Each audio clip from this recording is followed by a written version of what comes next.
a través de una propuesta que fue naciendo más desde el Hogar de Cristo y de los villeros de Capital y del conurbano, se fue proponiendo a la iglesia abrir lugares de aislamiento, que después también lo quiso tomar Cáritas Argentina para proponérselos a todas las Cáritas del país, de una manera en que cómo cuidar dentro de los barrios nuestros, más periféricos, populares, encontrar estrategias comunitarias justamente para seguir tratando de que el virus no siga avanzando tan de repente como está pasando en Estados Unidos o como pasó en Italia, en España, y seguir tratando de aplanar esta curva para que no se sature el sistema de salud. Muchos de ustedes propusieron sus lugares como lugares de aislamiento, o ya vienen teniendo lugares así, o están queriendo dar pasos en ese sentido. Así que la idea de esta reunión era aprovechar a través de Charlie Olivero, que también pueda contar algo de esta estrategia que se está planteando desde el Hogar de Cristo y desde Cáritas Argentina. Y también la reunión de hoy era con Santiago Jiménez, que es un médico infectólogo que pertenece al equipo del Hogar de Cristo, que sabe mucho de este tema, también es el que más adelante está llevando todas las conversaciones técnicas con el Ministerio de Salud, tanto de Nación, de provincia, como Ciudad de Buenos Aires, y como técnico y especialista en el tema nos puede ayudar a sacarnos un montón de dudas que tenemos en los lugares, ¿no? Así que le damos la palabra a Charlie Olivero para que se presente y nos cuente un poquito esta estrategia que se está planteando. Comparto un poquito lo que me pedía Pablo de cuál es la estrategia que estábamos pensando en el hogar en función del diálogo que tuvimos con los distintos gobiernos, con los distintos niveles. En primer lugar, todo lo que hagamos tiene que estar como articulado, porque es un tiempo en el que tenemos que trabajar conjuntamente con otras organizaciones, con los gobiernos municipales, provinciales, con la nación, no andar buscando nuestro pequeño, sino dar respuestas articuladas. Lo que compartimos tiene que ver con esto. Entendemos que hay algo de la articulación con la nación que corresponde a la Cáritas, o en nuestro caso al hogar, pero a la Cáritas también. Hay algo de la articulación local con el municipio que corresponde a cada uno de los centros. Y esto es muy importante porque el municipio está preparando respuestas, y bueno, en qué medida las respuestas que nosotros damos se conectan con esas cosas que tiene armadas el municipio. Nosotros vemos que hay dos dimensiones en nuestra respuesta. Por un lado, una dimensión profética y por otro lado, una dimensión pastoral. En lo que hace a la dimensión profética, vemos a los gobiernos en general pensando estrategias globales para el país, para la provincia, para el municipio, estrategias en general para la población general, y los más rotos, las personas más pobres, no forman parte habitualmente de esas estrategias. Cuando, pongo el ejemplo, lanzaron la cuarentena, no estaban pensando en cómo se hace cuarentena en los barrios populares, en los lugares donde estamos hacinados. Entonces nosotros tenemos una dimensión profética de volver a señalar y recordar, no pelear, pero señalar aquellas realidades más pobres que no están entrando dentro de la lógica general. Y eso para nosotros es muy importante y lo tenemos que hacer en todos los niveles. Y esa es nuestra palabra a veces en los medios de comunicación, me parece que va en ese sentido. En lo que hace a las respuestas pastorales, estamos pensando en 4 ejes. El primer eje tiene que ver con la emergencia alimentaria. El hecho de no poder salir a trabajar, hacer changas, ¿no? Sobre todo en los barrios más pobres donde la gente no trabaja en el mercado formal, sino que trabaja por hora o haciendo changas o que sale a cartonear. La comida se rescata día por día. Y entonces, en este sentido, nosotros tenemos que organizarnos para hacer que estos suministros lleguen al barrio. Las necesidades que permiten a la gente no trabajar, porque si no tendría que estar trabajando. Y esto es muy, muy importante. Tenemos que reclamar y pedir en la Cáritas, en el gobierno municipal, provincial, nacional. Tenemos que estar pidiendo mercadería todo el tiempo, traerla a nuestras parroquias. Ahora hicieron lo de la IFE, ¿no? de ANSES. Bueno, ofrecer nuestros lugares para que puedan hacer operativos así, donde la gente pueda acceder, ofrecer información. Incrementar también lo que estamos dando en los comedores, ¿no? Eso es importante. Como no puede haber comedores que cierran en este momento. En este momento hay comedores que duplican o triplican lo que estaban dando. El segundo eje tiene que ver con las personas más grandes, con las viejitas y los viejitos. Y este es un eje muy importante, porque es la que más riesgo corre. Si nosotros miramos la mortandad en personas, no sé, de 20 años, capaz que es bajísima. Ya nos lo va a explicar Santiago, pero para muchos, y lo venimos viendo, personas jóvenes, va a ser una gripe y nada más. Pero cuando vos estás hablando de personas de más de 80 años, capaz que muere 1 de 5. Es altísima la mortandad que tiene. Nosotros tenemos que cuidar a los viejitos y a las viejitas. Y entonces estamos enfocando en 2 cosas. Estamos hablando de una respuesta preventiva. Estamos enfocando, por un lado, en aquellos viejitos y viejitas que viven solos. En los barrios populares donde la tenencia no tiene como una escritura, ¿no? De la vivienda, eso nadie deja la casa. Entonces, ahí tenemos que proponer una red en los barrios donde los jóvenes de nuestras parroquias lleven la mercadería y los medicamentos que esos abuelos necesitan. Entonces, llegar a cada casa con lo que necesitan para que no tengan que salir. Si tienen que hacer las compras, se las hacemos. Si tienen que buscar los remedios, se los buscamos. Para eso hay que coordinarse con los centros de salud, ¿no? Hay que coordinarse con el municipio, hay que coordinarse con toda esa red.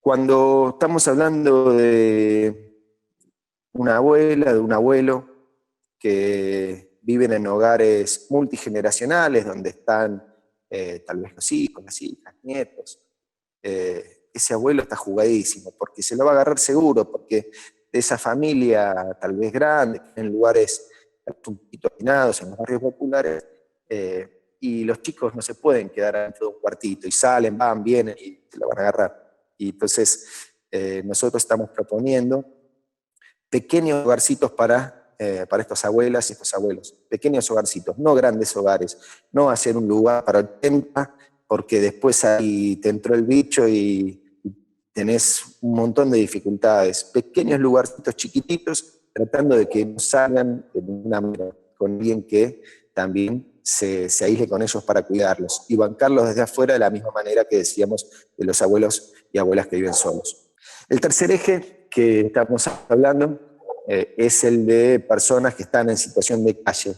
Ahí estaba Gabriela, ellos hicieron, por ejemplo, un parador en el Club Temperley, hicieron un acuerdo y están entonces haciendo un lugar para que la gente pueda quedarse, la gente que está en calle y que habitualmente siempre tiene problemas así, más factores de riesgo, problemas cardíacos, como tema de salud dañada que viene con envejecimiento prematuro.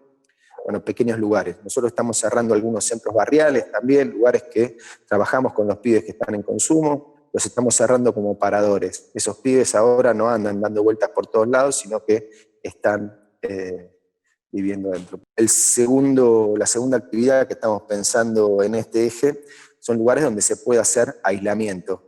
Una persona estuvo en contacto con alguien, estaba en calle, estuvo en contacto con alguien que dio positivo para coronavirus. Esta persona tiene que estar en un lugar donde pueda estar como controlada, con asistencia sanitaria. Tal vez no está contagiando ni nada, tal vez no tiene síntomas, nada, pero estuvo en contacto y hay que estar verificándolo. Entonces estamos pensando eso, después el doctor Santi nos va a contar un poquito mejor. Y el cuarto eje son casas de aislamiento para personas sin factores de riesgo, porque si tiene factores de riesgo y estuvo en contacto, ahí es con el sistema de salud. Si tiene fiebre, no es coronavirus, puede estar con nosotros, o tenemos que tener algunos espacios de vigilancia. Entonces, eso nos va a contar después un poquito Santiago. Estos son los 4 ejes entonces que estamos trabajando. La emergencia alimentaria, las personas mayores, personas en situación de calle y espacios de aislamiento para personas sin factores de riesgo.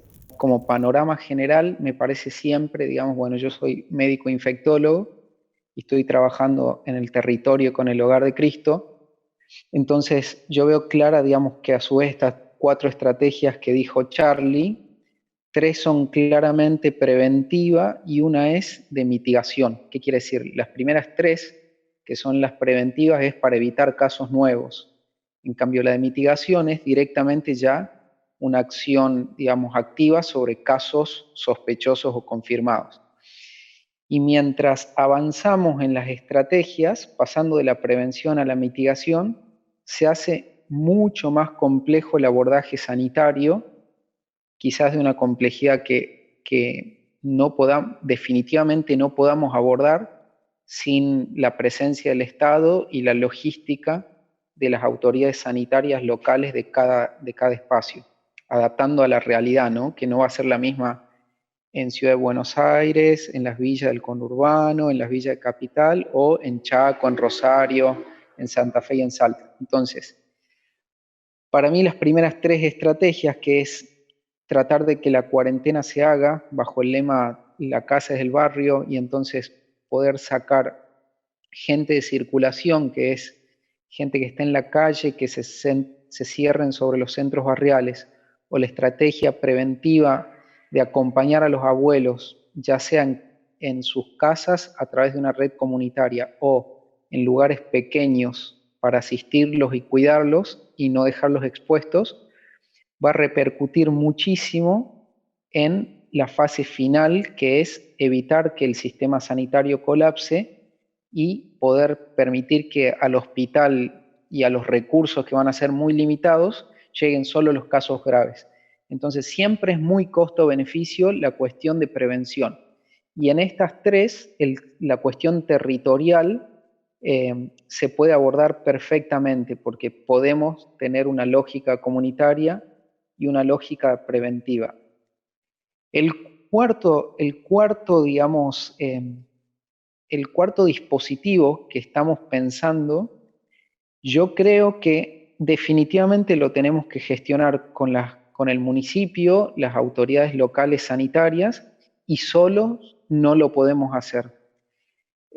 Después, si quieren, hablamos, digamos, de cada uno de las 4 fases, pero el último, que es el aislamiento de febriles, lo que estamos pensando es qué pasa cuando hay alguien con un caso confirmado o sospechoso, un caso leve, que más adelante en la pandemia no va a ser el lugar el hospital, porque el hospital va a estar solo preparado para casos severos, y el lugar que propone hoy el Estado es un aislamiento domiciliario.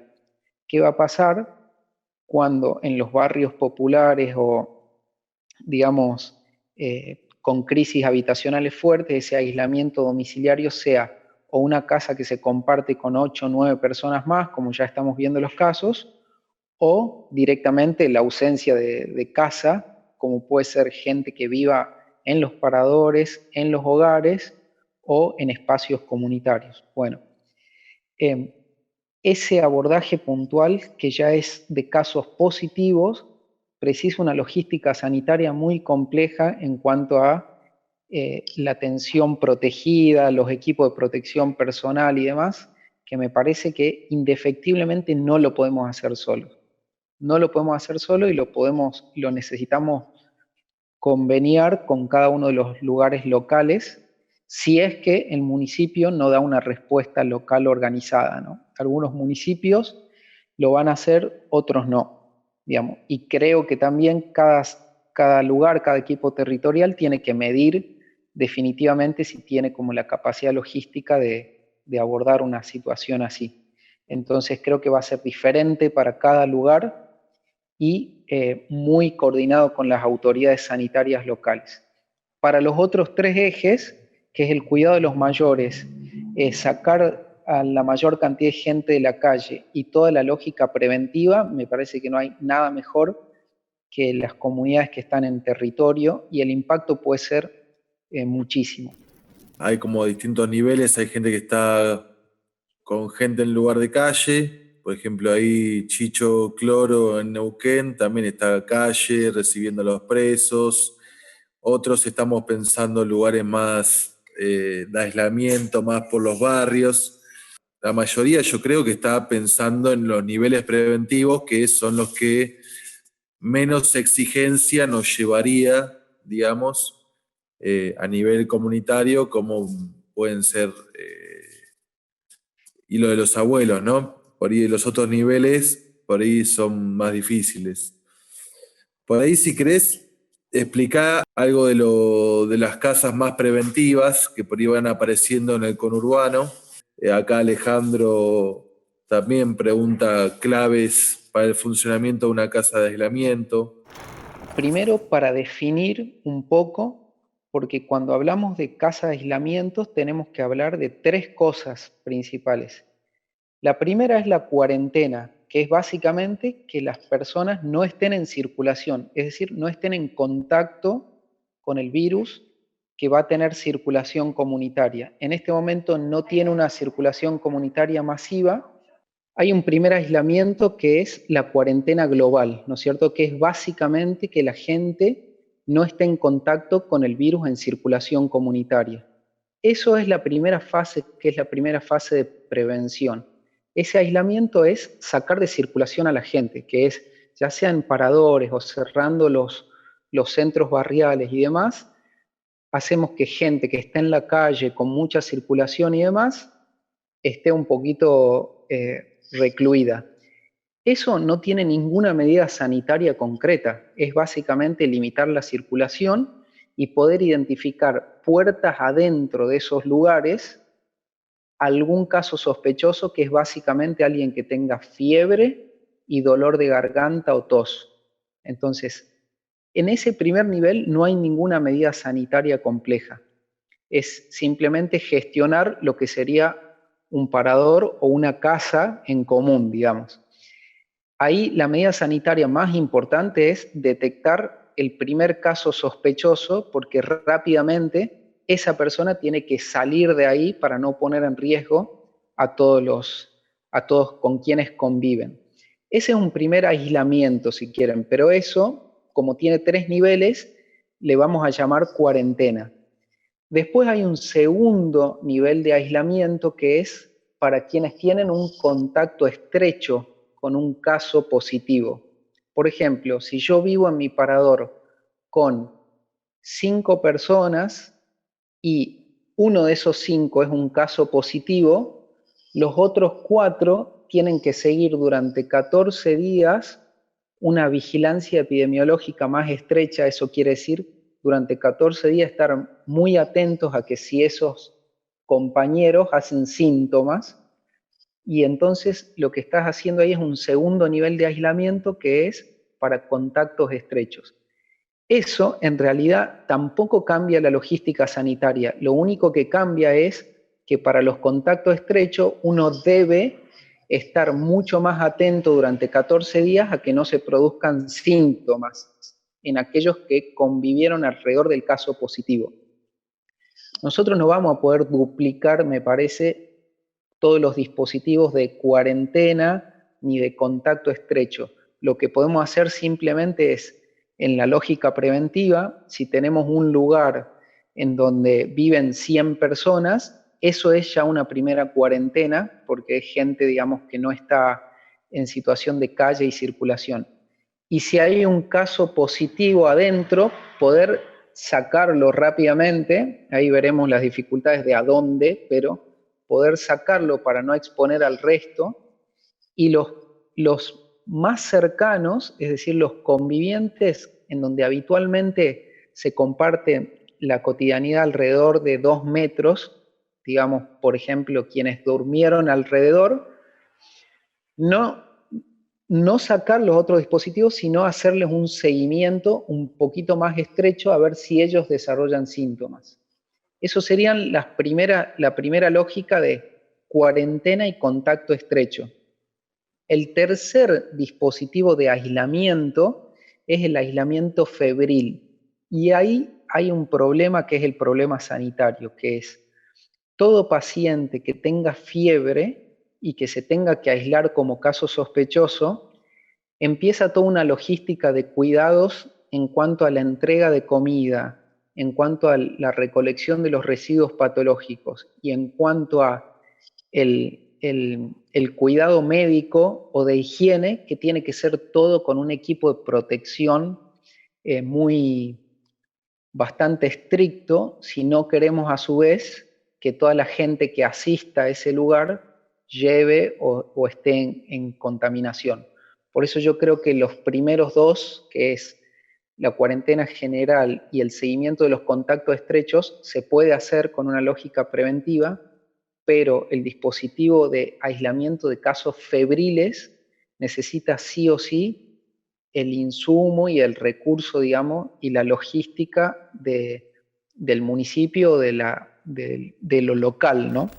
Charlie pone en conclusión, no podemos hacer espacios para febriles. Yo quiero agarrar y ser, digamos, muy cuidadoso, porque, digamos, me parece que así nuestra logística de acción comunitaria no puede abordar un caso de aislamiento febril, porque vos necesitas todo un equipo de protección completo para cualquier situación. Y un equipo de protección completo consta de gafas, barbijos, camisolines hidrorrepelente y guantes, y además todo eso descartable, o sea, uno entra, asiste, se saca todo eso y la próxima persona que entra se tiene que volver a disfrazar de este caminante lunar. Estamos hablando de aislamientos de febriles.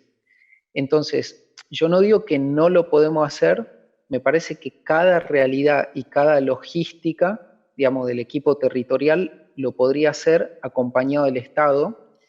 Y también creo que hay una situación muy concreta, que es un poco, digamos, lo que nos está pasando en algunos lugares. Voy a poner un caso concreto, que es La Matanza.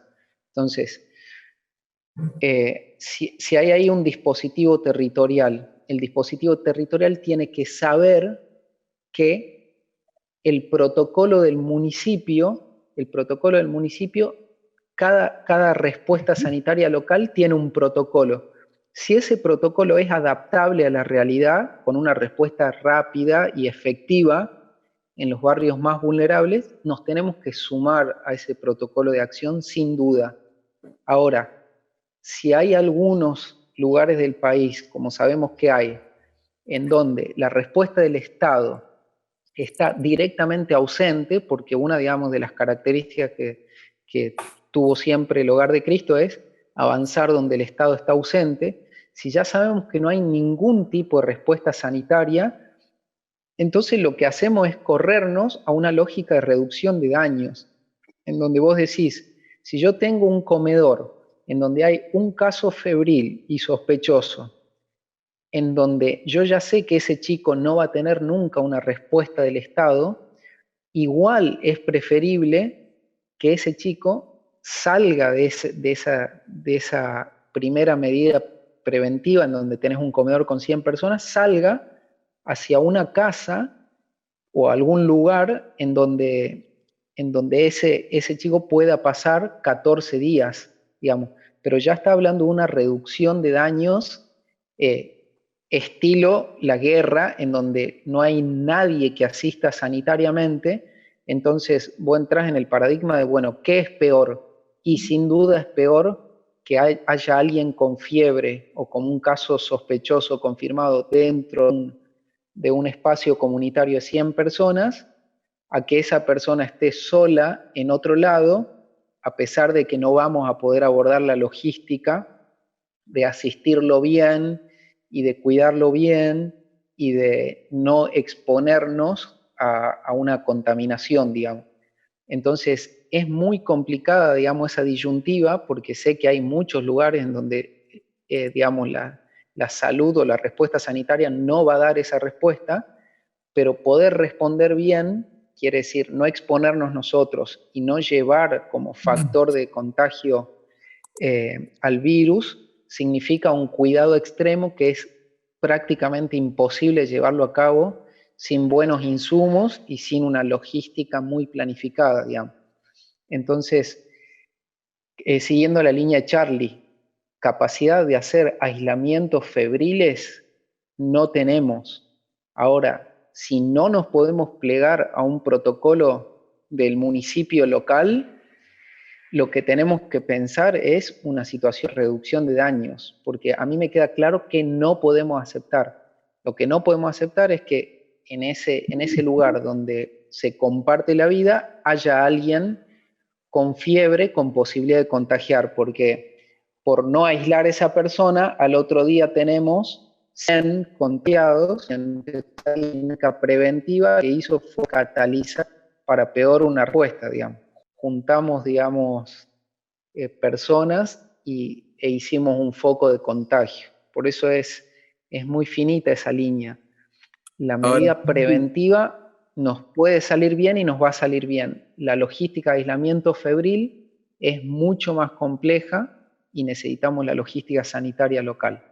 En estas estrategias, cual fuera cualquiera de estos ejes, son siempre articulados a nivel salud de los municipios o a nivel provincial. No es que estamos queriendo abrir algo aparte ni hacer la nuestra, sino pensando siempre muy articulado con la gente del municipio.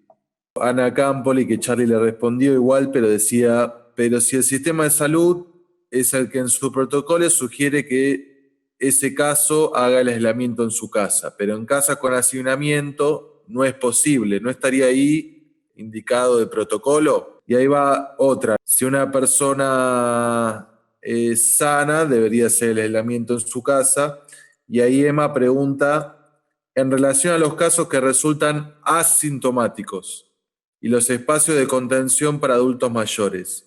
¿Qué pasa si alguno del equipo que está acompañando a los viejos en esos lugares es portador del virus y no presenta síntomas? En medicina nunca nada es 100%, entonces uno lo que tiene que hacer es tratar de hacer una reducción lo más posible, lo más lógica y lo más coherente de una acción sanitaria.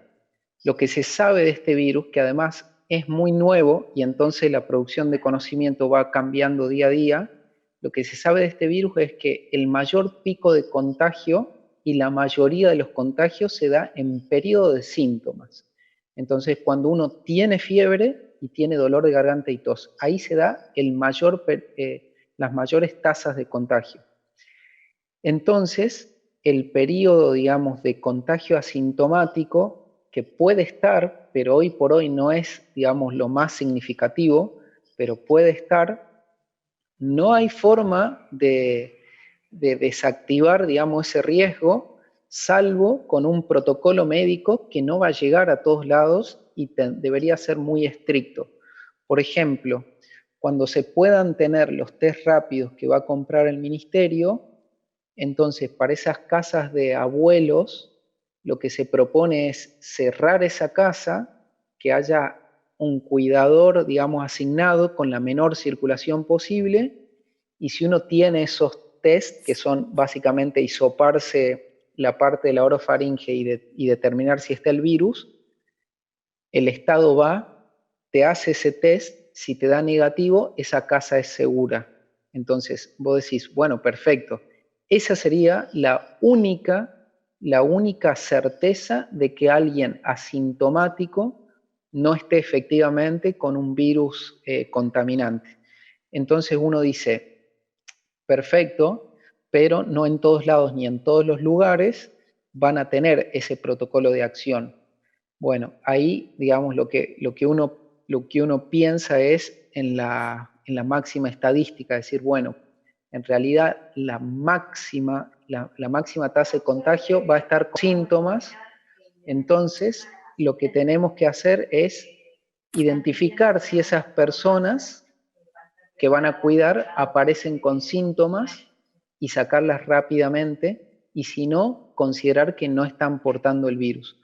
Como esto, digamos, de poder eliminar los casos asintomáticos no se va a poder hacer ni en la comunidad ni en las casas de aislamiento, la propuesta es que idealmente los espacios de cuidado de la gente mayor sean espacios de poca gente. ¿Por qué? Porque en el peor de los casos, si se detecta algún brote de alguien que haya entrado o contagiado en el periodo asintomático, digamos, los abuelos, digamos, sean pocos y no sean, digamos, una gran explosión, un gran foco, digamos.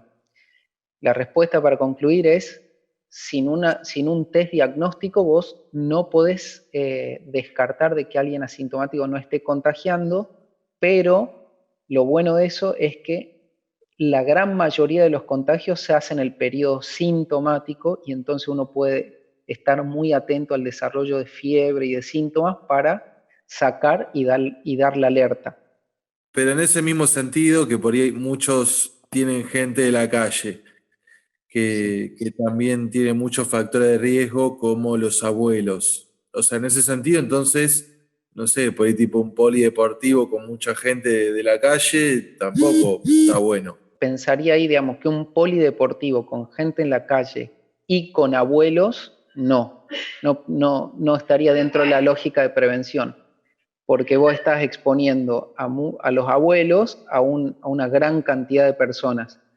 Por eso para mí es diferenciada la estrategia. Una estrategia es con los abuelos, que es lugares muy cuidados, idealmente de pocas personas, máximo 20, ideal entre 4 y 5, que un cuidador esté con la menos circulación posible y si es posible que se quede con ellos, que la logística de asistencia, ya sea de medicación o alimentos o higiene, sea muy breve, con poca gente que se involucra, y esos abuelos en un espacio cuidado.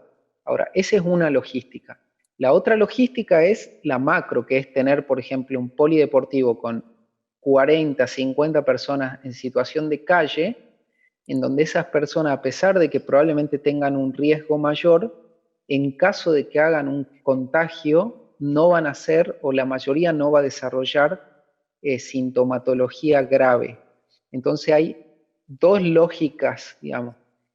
La lógica de prevención del tinglado grande o del comedor con mucha gente es para evitar que toda esa gente se contagie y la lleve a la población vulnerable. La población vulnerable es básicamente los ancianos de más de 70 años.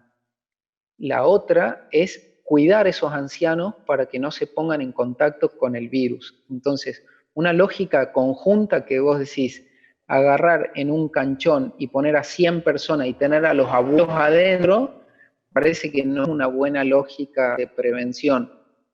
Vos necesitas tener a los abuelos cuidados en espacios reducidos y a mucha gente que no tiene factores de riesgo y demás adentro para evitar la circulación y detectar rápido si alguien hace fiebre ahí adentro para poder por lo menos sacarlo del contacto del resto. Los que necesiten, por ahí, en un caso, una mano para acercar alguna relación, tanto a nivel municipal o provincial, que avisen con eso, ya sea con Cacho Ticera, que está en Cáritas Nacional, que es parte del Comité de Crisis a nivel nacional, o a través de la Federación de los Hogares también. Mucho lo que dicen, Santi, es que están poniendo sus lugares a disposición del municipio o de la provincia, pero la información que reciben es como muy difusa, ¿viste? Como les pidieron los lugares, pero no saben bien cuál va a ser. Edgardo de Alanís dice, en los espacios ofrecidos como diócesis, nosotros ponemos como condición la presencia del Estado. Ellos deberían derivarlos. Si bien no hay ningún caso confirmado en Chubut, pensamos que el Estado no va ni siquiera a recepcionar a los que son de nuestros asentamientos. Nos da mucho temor esa soledad en pericia y en fondos para bancarlo. Sí, yo creo que es la misma sensación que tenemos todos, pero digamos que la respuesta sanitaria en los lugares donde estamos va a ser completamente inefectiva. Entonces, por eso yo creo que tenemos que actuar inteligentemente.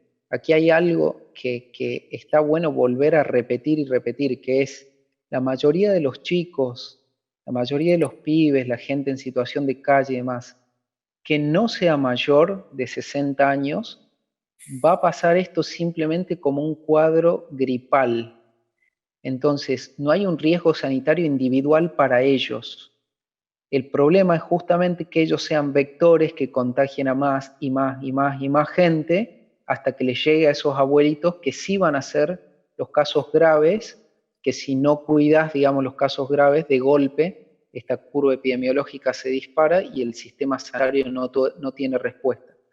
Entonces, yo creo, digamos, que lo que tenemos que hacer es una lógica preventiva con los recursos que tenemos y eso básicamente va a ser asistencia, digamos, de la gente que está en la calle, sacarla de circulación, pero diferenciar esos lugares más cuidados para los abuelos. Y esos lugares más cuidados estoy hablando de, creo que lo que contaba Charlie, que es disponer, ya sean conventos, iglesias, nuestros espacios y demás, para que 4 o 5 abuelitos que no tienen redes comunitarias, que están solos, que están sin cuidado, tengan por lo menos alguien que pueda dar la alerta temprana al sistema sanitario o asistirlos en medicación, alimentos y cuidados sin que ellos estén circulando todo el tiempo hacia afuera. Eso es importante saber, digamos, que si nosotros tenemos un chico con fiebre y tiene coronavirus y tiene 45 años y está en la calle, lo más probable es que a él no le pase nada, o sea, que él haga simplemente una gripe, entonces no tiene un riesgo real, digamos, de una forma severa. Ese chico lo aislamos de alguna forma o lo tratamos de preservar para que a su vez no sea vector de contagio y contagio. Cómo movernos con gente que encontramos enferma en la calle y este flyer que se pensó la otra vuelta que ahora le vamos a mandar a todos para que tengan como un protocolo para estos casos que nos encontramos. Hay una cosa importantísima. Primero, estar muy atento a lo que son las zonas de circulación comunitaria, que es decir, hasta ahora lo que hizo Argentina es comprar tiempo para poder equipar el sistema de salud y poder tener los test rápidos que ojalá vayan llegando a más y más lugares. Hasta ahora hay ciertos lugares con vigilancia epidemiológica que se sabe que el virus ya está en la comunidad, digamos. Uno de esos lugares claramente es la ciudad de Buenos Aires, aunque no está masivamente, ya hay circulación comunitaria. ¿Qué es una circulación comunitaria? Básicamente que alguien venga, le dé positivo y no haya viajado, no conozca a nadie que haya viajado, ni tenga un contacto estrecho, es decir, ya está circulando entre nosotros.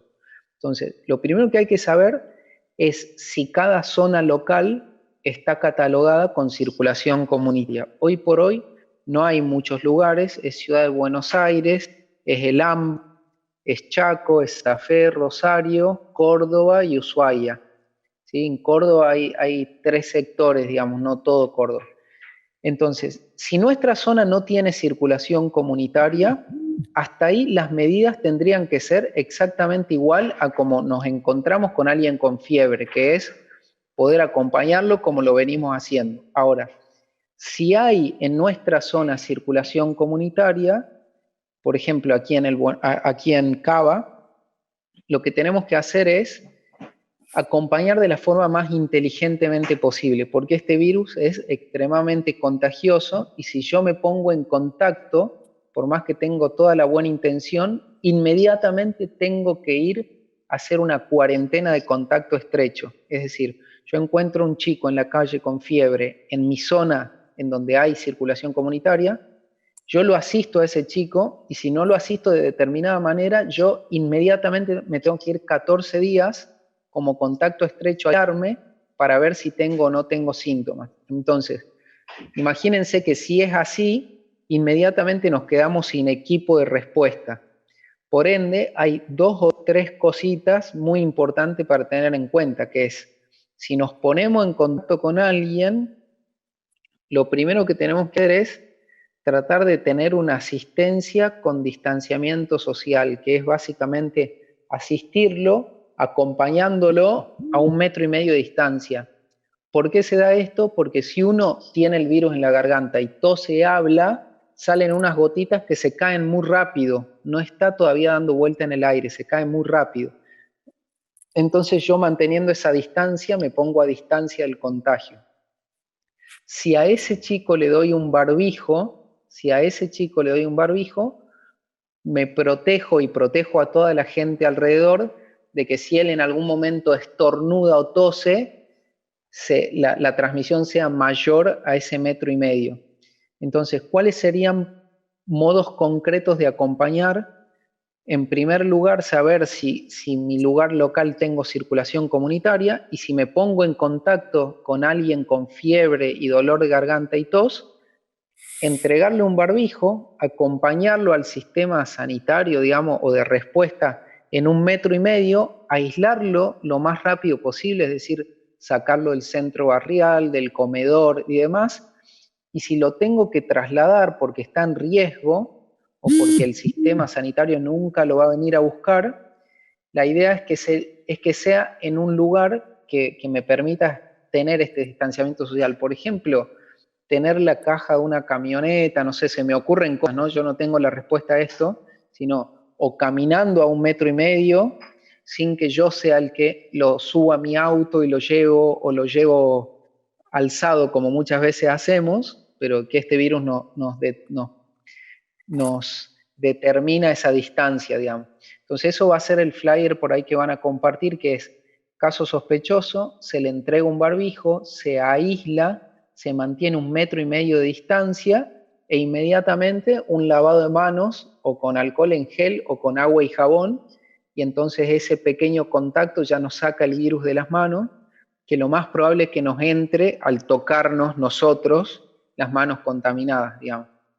Entonces, es importante que tengamos esos cuidados en acompañar los casos, porque si no, rápidamente vamos a hacer contacto estrecho y vamos a tener que salir de circulación.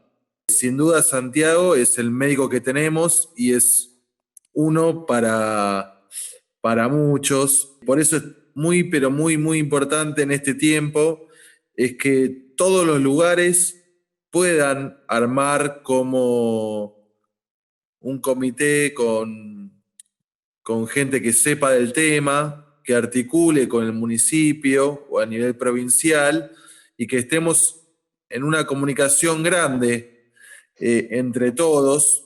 Por eso, aprovechar de intercambiarnos información por WhatsApp, por los grupos estos que armamos tanto a nivel nacional como a nivel conurbano.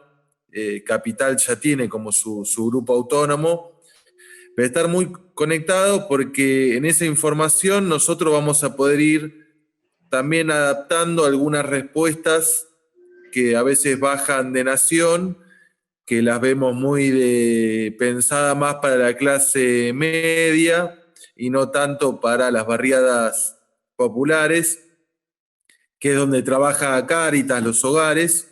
Entonces, en esos idas y vueltas vamos a poder ir encontrando la respuesta juntos, creativamente, articulando con el municipio, estando muy conectados entre nosotros, compartiendo buenas prácticas que se van haciendo y que nos vayamos marcando el camino entre todos. O mismo también avisen, a veces en algunos lados, si hay que ayudar a destrabar algo, conseguir algo, ya sea alimentario, ya sea de salud, que podamos dar una mano. Por ahí lo saben todos, pero además del hogar, que está muy al frente de este tema, Cáritas Argentina, que aprobó todo este proyecto, puso al área de APICA, de abordaje pastoral y comunitario, lo puso al frente para ir recopilando esto. Por eso muchos de ustedes fueron hablando con Emanuel Salinardi, que es de Claypole de Norione, o con Max Ferman, también de Capital, que le fueron mandando las planillas para completar. Por ahí podemos ir afinando entre todos, por ahí los ejes que quieran profundizar cada uno en sus lugares, y así también vamos haciendo después charlas más específicas de eje, ¿no? Entonces, no sé, la próxima charla la hacemos todos los que queremos trabajar en calle, otro todo lo que queremos trabajar en abuelos, otros todo lo que queremos laburar reducción de daño. Así vamos afinando la puntería entre todos. Definitivamente vamos a tener recambio de equipo, definitivamente. Hay cosas básicas que no podemos dejar de sostener, digamos, la escucha, la atención, el alimento y el cuidado de los más viejitos. Yo haciendo una analogía a lo que va a ser el sistema sanitario, donde va a tener mucho recambio también, es si en algún momento nos estamos quedando sin equipo y no podemos sostener respuestas mínimas, lo que tenemos que hacer es una reducción de daño. Entonces, en el plano ideal, si yo me pongo en contacto con alguien, me voy 14 días para ver si desarrollo o no desarrollo síntomas. ¿Pero por qué? Porque en el momento que yo desarrollo síntomas, por ejemplo, yo lo atendí a Pablo antes de ayer que estaba con fiebre. Me voy a mi casa durante 14 días. Al día 5 empecé con fiebre. Como estoy aislado, ese día que contagio más, no tengo a nadie alrededor. Esa es la idea de hacer una cuarentena de contacto estrecho. Ahora, si estamos en situación de guerra, sin equipo, sin posibilidad de recambio, entonces la verdad que lo que vamos a tener que ir implementando, y esperemos no llegar a eso, es si yo me puse en contacto estrecho, entonces seguiré con una respuesta mínima hasta el momento en que yo empiece a notar que empiezan los primeros síntomas y ahí sí sin duda recluirme, digamos. Pero estoy pensando un poco lo que va a ser la lógica sanitaria, en donde cuando ya no queden más médicos, no va a estar esta cuarentena de contacto estrecho por las dudas. Va a ser, la respuesta se tiene que seguir dando y si vos empezás con síntomas, recién ahí te retirás. A medida que podamos dar respuesta, tener este recambio de equipo y demás, lógicamente, digamos, es la medida más segura de ir cuidándonos entre todos. Pero si esto se va cada vez más desbordando, que esperemos que no, entonces va a haber que ir adaptando los protocolos a la necesidad que vaya pautando la realidad, digamos, con una mínima lógica médica, que es el que tenga fiebre y síntomas, sin duda tiene que estar aislado. Después se verá cómo y de qué forma, sin duda. Digo, para que no nos empecemos a volver locos en esto de, bueno, yo me puse en contacto y demás. Es decir, el que está en contacto estrecho y hace la cuarentena, a su vez, no está contagiando, ¿sí? Eso es importante que se entienda. No está contagiando. Es para ver si este que es contacto estrecho desarrolla los síntomas y comienza a contagiar. Es como una medida de prevención. No es que yo me pongo en contacto con alguien y automáticamente empiezo a contagiar. No es así, digamos. Ese es un concepto que por ahí tiene que quedar claro, porque a medida que se vayan reduciendo los equipos, va a ser cada vez, digamos, una lógica de menor prevención y de mayor atención al desarrollo de síntomas, pero seguir con las respuestas, digamos. Ana Campoli dice cómo pensar algunas herramientas sencillas para capacitar a nuestros chicos, chicas, para sumar equipo, entendiendo la circulación. Sin duda, lo formativo, y algo un poco dijo Santiago, que estos protocolos es muy dinámico, va cambiando, no sé, por semana, cada día va a ir cambiando el protocolo y va a requerir de nosotros más que nunca una reflexión en la acción constante, de estar muy atentos a la realidad que estamos pasando y muy informados en el contexto y en los protocolos que se vayan bajando a nivel nacional, de salud, nación, digo, no del hogar ni de Cáritas, porque por ahí las prácticas van a ir cambiándose todo el tiempo. Dice Charlie, cuando vaya cambiando estos protocolos vamos a ir mandando nuevos flyers, por eso le vamos poniendo fecha. Muy importante de ir informando a nuestras comunidades y entonces nos tenemos que aferrar a la información que va bajando el Ministerio de Salud y que vamos adaptando a nuestras barriadas desde Cáritas y desde la familia grande del Hogar de Cristo. Nosotros vemos en nuestras parroquias, en nuestros territorios, a muchísimas personas que están como sensibilizadas por este problema y que, a pesar de ser como tremendo esto de la pandemia, a pesar de que va a ser muy doloroso cuando esto vaya avanzando y todos tengamos gente conocida que se enferma o tal vez que muere, no va a ser muy doloroso, aún así no deja de ser una oportunidad para que nosotros como convoquemos sobre todo pienso a los más jóvenes, que en principio tienen menos riesgo, convoquemos a los más jóvenes a ponerse al servicio y a hacer una entrega, ¿no? Como en este momento de tanto miedo, nosotros tenemos que tejer la solidaridad. Me parece que nosotros como Cáritas y también como Hogar de Cristo estamos llamados a conducir esto con los criterios de la evangelización.